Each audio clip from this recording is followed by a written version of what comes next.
feel free. So this is called Homegrown, and we are here to talk to you about commissioning for Theater for Young Audiences, something that we all do in our various capacities, and we're hoping that we can uncover some of the mysteries of it and talk about some of the challenges involved so that everyone can start to do this. So we're going to introduce ourselves and then talk a little bit about what we do and progress from there. So I'm Seth Soloway. I'm the director of the Performing Arts Center at Purchase College, which is a 5-venue complex on the campus of Purchase College in Westchester, New York.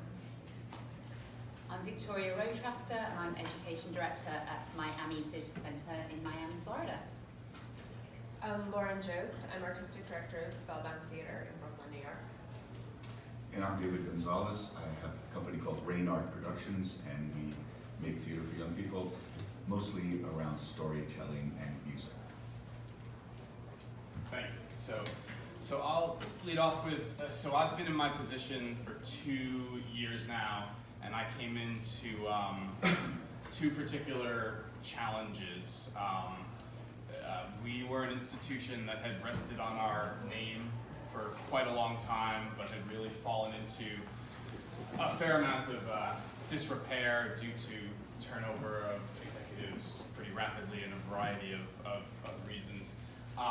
And the big charge from my college president was to be very curatorial about what we were going to do to really have a clear artistic vision for the Performing Arts Center, which seems like common sense, but he felt that it needed changing and dusting up.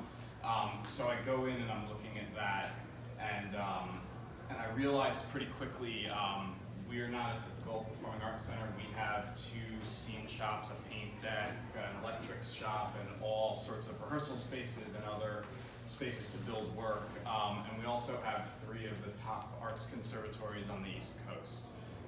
So I felt that what seemed clear was that we shouldn't be such a roadhouse, and that we ought to try to be more of an incubator for new work, because we had the ability to do it, and I also felt that in that way I would be able to serve both of my audiences, because making work on the campus enriches our students, and then on the public side, it's it's one thing to be able to say, you don't have to come to the city, or you don't have to go to the city because I've got high quality work here, but to be able to enhance that and say, we can offer something that probably you're not going to get at some of the bigger New York City institutions, which is we can pull the veil on what's going on, we can invite you to rehearsals, and we can have you really integrate with the artists.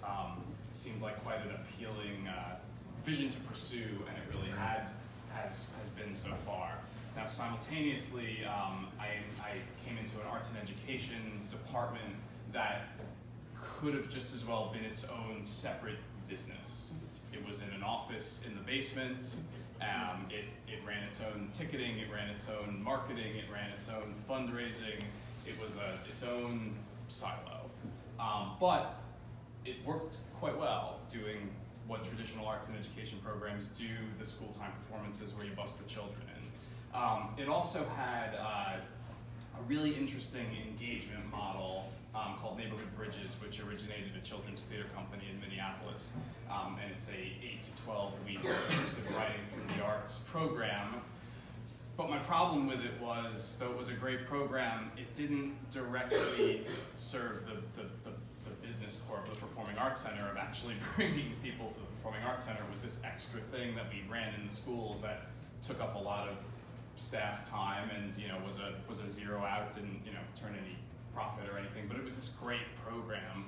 And so the reason I bring that up is the context of how was I going to make a new vision for the Performing Arts Center, and then also make arts and ed part of the core of what we were doing. And there were these 2 really great crossovers, right, where we were going to build new work in the quote-unquote main stage, which requires a lot of engagement. Arts and ed had the engagement piece covered.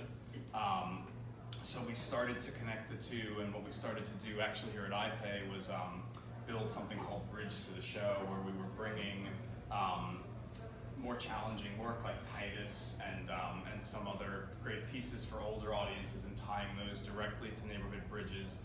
And then when that worked, the next step was to go full circle in making sure that our main stage was engaging the way Arts and Ed was, and that we were incubating new work in Arts and Ed the same way we were on the main stage. So we've started to do that.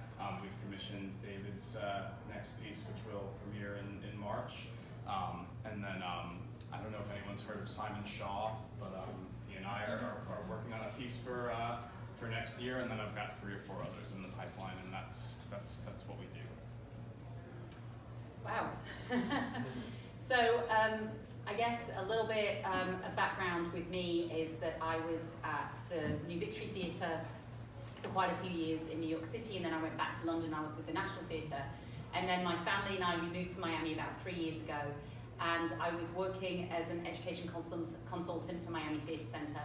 And during that time, I was running education programs and training teaching artists, and I noticed that for me, the standard of work, although was wonderful,